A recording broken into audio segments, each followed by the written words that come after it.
Kita hidup di zaman di mana informasi dan kemudahan ada di ujung jari kita, dan itu seringkali membuat kita lupa untuk berpikir panjang sebelum mengeluarkan uang. Setiap hari, kita dibombardir dengan iklan yang menggoda dan tawaran menarik yang membuat kita merasa harus memiliki segala sesuatu sekarang juga.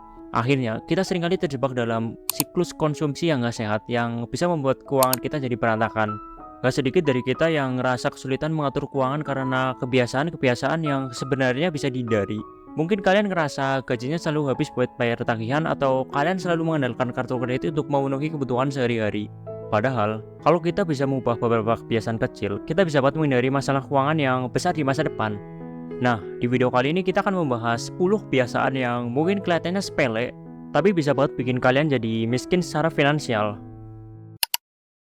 Oke, kita akan mulai dari yang pertama, yaitu membayar dirimu sendiri terakhir.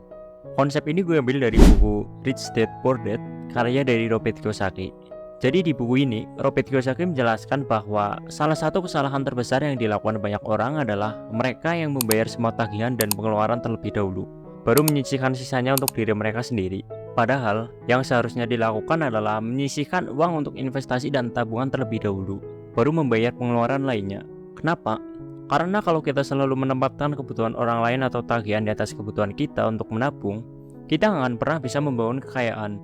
Ini penting banget buat kita terapin, apalagi di zaman sekarang di mana kita sering terjebak dengan pengeluaran yang nggak perlu. Bayangin coba, setiap bulan kita selalu bilang, nanti aja deh nabungnya. Yang penting bayar tagihan dulu.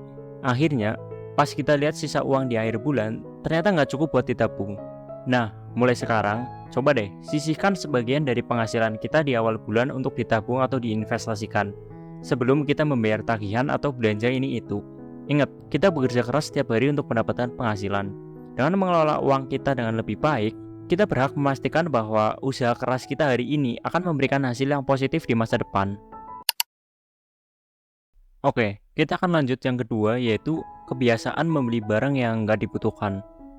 Kebiasaan membeli barang yang nggak dibutuhkan ini bisa jadi masalah besar buat keuangan kita. Bayangin coba, kalian beli baju setiap bulan padahal di lemari itu udah penuh, atau beli handphone keluaran terbaru padahal yang lama masih berfungsi dengan baik. Kebiasaan ini nggak cuma bikin kita boros, tapi juga menumpuk barang-barang yang sebenarnya nggak dibutuhkan.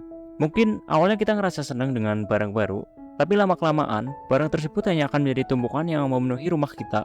Jadi mulai sekarang, coba deh pikir 2 kali sebelum membeli sesuatu. Apakah ini tuh benar-benar dibutuhkan atau cuma buat keinginan sesaat? Cara yang bisa kita lakukan untuk menghindari belanja impulsif yaitu dengan membuat daftar belanja sebelum pergi ke toko dan berkomitmen untuk hanya membeli barang yang ada di daftar tersebut. Selain itu, kita juga bisa mencoba untuk memberi jeda waktu sebelum membeli sesuatu. Misalnya, tunggu 24 jam setelah menemukan barang yang ingin dibeli, supaya kita punya waktu untuk mempertimbangkan apakah barang tersebut itu benar-benar diperlukan atau enggak. Oke, kita akan lanjut yang ketiga, yaitu hidup di luar kemampuan.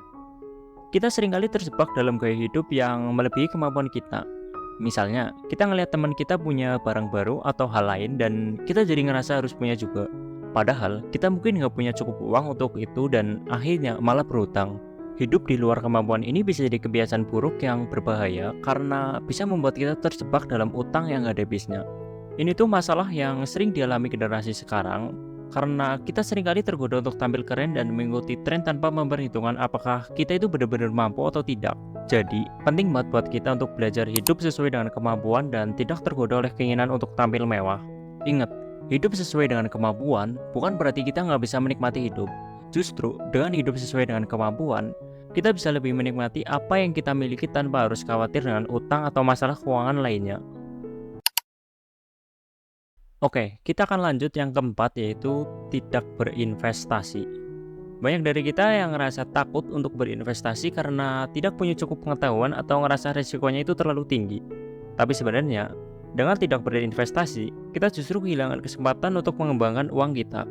Investasi adalah salah satu cara yang efektif untuk meningkatkan kekayaan kita. Dengan berinvestasi, uang kita bisa berkembang lebih cepat dibandingkan hanya disimpan di tabungan. Misalnya, kita berinvestasi di saham, reksadana, emas, kripto, atau properti yang bisa memberikan imbal hasil yang lebih tinggi dari tabungan biasa. Coba deh, mulai berinvestasi dari sekarang, meskipun dalam jumlah kecil. Itu bisa membantu kita untuk membangun kekayaan di masa depan. Ada banyak pilihan investasi yang aman dan mudah dipelajari, jadi jangan ragu untuk mulai belajar dan mencoba. Ingat, investasi itu bukan tentang seberapa besar kita mulai, tetapi seberapa konsisten kita melakukannya. Oke, kita akan lanjut yang kelima, yaitu mengandalkan kartu kredit. Mengandalkan kartu kredit untuk membiayai gaya hidup kita itu bisa sangat berbahaya. Mungkin kita ngerasa nyaman karena tidak perlu membayar langsung saat membeli sesuatu. Namun perlu diingat bahwa setiap transaksi tersebut sebenarnya adalah utang yang harus kita bayar nanti. Jika terus-menerus menggunakan kartu kredit tanpa perhitungan yang matang, utang ini akan terus menumpuk dan bisa sangat memberatkan di kemudian hari. Oleh karena itu, sangat penting untuk menggunakan kartu kredit dengan bijak dan selalu mempertimbangkan kemampuan kita untuk membayar utang tersebut. Banyak orang yang terjebak dalam utang kartu kredit karena mereka tergoda untuk membeli barang-barang yang sebenarnya nggak perlu. Utang kartu kredit itu biasanya bunganya tinggi banget, dan kalau kita nggak bisa membayar tepat waktu, bunganya itu akan semakin membengkak. Jadi, usahakan untuk menggunakan kartu kredit dengan bijak dan jangan sampai tergoda untuk membeli sesuatu hanya karena bisa dibayar nanti. Lebih baik gunakan uang tunai atau kartu debit untuk berbelanja, supaya kita lebih sadar dengan jumlah uang yang kita keluarkan. Ingat, kartu kredit itu bukan uang tambahan, tapi utang yang harus kita bayar kembali. Oke, kita akan lanjut yang keenam, yaitu tidak mengatur anggaran. Tanpa anggaran yang baik, kita mungkin akan kesulitan untuk mengontrol pengeluaran kita dan menghabiskan uang untuk hal-hal yang tidak perlu. Misalnya, kalau kita tidak tahu berapa banyak uang yang kita habiskan untuk makan di luar atau belanja online, kita mungkin akan cenderung menghabiskan lebih dari yang seharusnya. Membuat anggaran bisa membantu kita untuk lebih sadar dengan pengeluaran kita dan memastikan bahwa kita tidak menghabiskan uang lebih dari yang kita miliki. Mulailah dengan membuat anggaran sederhana dan catat semua pengeluaran kita. Dengan begitu, kita bisa melihat di mana kita bisa menghemat dan memastikan bahwa kita bisa menghabiskan uang kita dengan bijak. Oke, kita akan lanjut yang ketujuh, yaitu tidak memiliki tujuan keuangan. Tanpa tujuan keuangan yang jelas, kita mungkin akan kesulitan untuk mengelola uang kita dengan baik. Misalnya, kalau kita tidak tahu berapa banyak yang harus kita tabung untuk membeli rumah atau uang buat pensiun, kita mungkin akan cenderung menghabiskan uang kita untuk hal-hal yang tidak penting. Menetapkan tujuan keuangan yang jelas bisa membantu kita untuk fokus dan lebih disiplin dalam mengelola uang kita. Cobalah untuk menetapkan tujuan keuangan jangka pendek dan jangka panjang yang realistis, dan buatlah rencana untuk mencapainya. Dengan begitu, kita bisa lebih termotivasi untuk mengelola uang kita dengan baik dan mencapai tujuan keuangan kita. Oke, kita akan lanjut yang ke-8, yaitu kurang pendidikan finansial. Salah satu alasan utama banyak orang yang terjebak dalam masalah keuangan adalah kurangnya pendidikan finansial. Banyak dari kita yang tidak pernah belajar tentang cara mengelola uang, investasi, atau bagaimana bisa menghindari utang yang buruk. Pendidikan finansial sangat penting untuk membantu kita memahami bagaimana cara mengelola keuangan dengan baik dan membuat keputusan keuangan yang cerdas. Misalnya, dengan belajar tentang investasi, kita bisa mengetahui bagaimana cara menumbuhkan uang kita. Jadi, jangan ragu untuk belajar tentang keuangan dari berbagai sumber seperti buku, seminar, atau kursus online. Semakin banyak kita tahu tentang keuangan, semakin baik kita bisa mengelola uang kita dan menghindari masalah keuangan di masa depan. Oke, kita akan lanjut yang ke-9, yaitu tidak mempunyai dana darurat. Hal yang sangat penting tapi sering dilupakan adalah mempunyai dana darurat.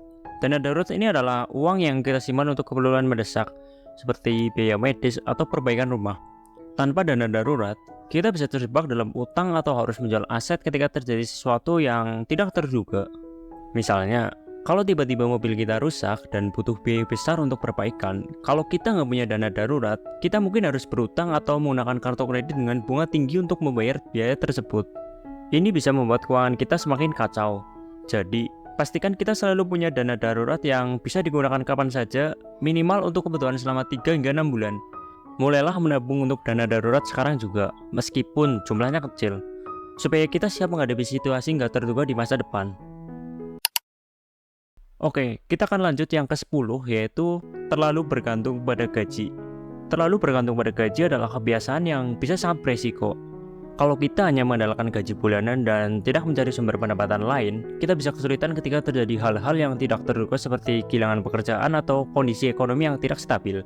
Cobalah untuk mencari sumber pendapatan tambahan seperti pekerjaan sampingan atau investasi. Untuk meningkatkan stabilitas keuangan kita bisa mencoba freelance, membuka usaha kecil-kecilan, atau berinvestasi untuk menambah pendapatan. Dengan memiliki lebih dari satu sumber pendapatan, kita bisa lebih tenang dan tidak terlalu khawatir jika terjadi hal-hal yang tidak terubah dengan pekerjaan utama kita. Selain itu, memiliki pendapatan tambahan juga bisa membantu kita untuk mencapai tujuan keuangan kita lebih cepat. Nah teman-teman, itulah 10 kebiasaan yang mungkin terlihat sepele, tapi bisa membuat kita terjebak dalam masalah keuangan. Kita seringkali tidak sadar bahwa hal-hal kecil yang kita lakukan setiap hari bisa berdampak besar pada kondisi finansial kita di masa depan. Kita hidup di zaman di mana segala sesuatu bisa dilakukan dengan cepat dan mudah. Hal ini seringkali membuat kita terlena dan lupa bahwa setiap keputusan keuangan yang kita ambil hari ini akan mempengaruhi masa depan kita. Mungkin sesekali belanja impulsif atau makan di luar itu tidak masalah. Tetapi, kalau kita terus-menerus menjadi kebiasaan, ini bisa berakibat fatal bagi keuangan kita. Ingat, perubahan kecil dalam cara kita mengelola uang bisa membawa perubahan besar dalam kehidupan kita. Kita semua pasti ingin memiliki masa depan yang lebih baik dengan keuangan yang stabil dan aman. Namun, untuk mewujudkannya, kita perlu mulai melakukan perubahan dari sekarang. Mulailah dengan bijak mengelola pengeluaran sehari-hari dan prioritaskan kebutuhan yang benar-benar penting. Selain itu, penting juga untuk berpikir jangka panjang dalam setiap keputusan keuangan yang kita buat. Dengan langkah-langkah kecil namun konsisten, kita bisa mencapai kondisi keuangan yang lebih stabil dan aman di masa depan. Gue ucapin terima kasih buat kalian yang udah nonton video ini sampai akhir. Jika kalian ngerasa video ini bermanfaat, jangan lupa like, komen, dan subscribe. Kalau kalian ada kritik atau saran, silahkan ditulis di kolom komentar.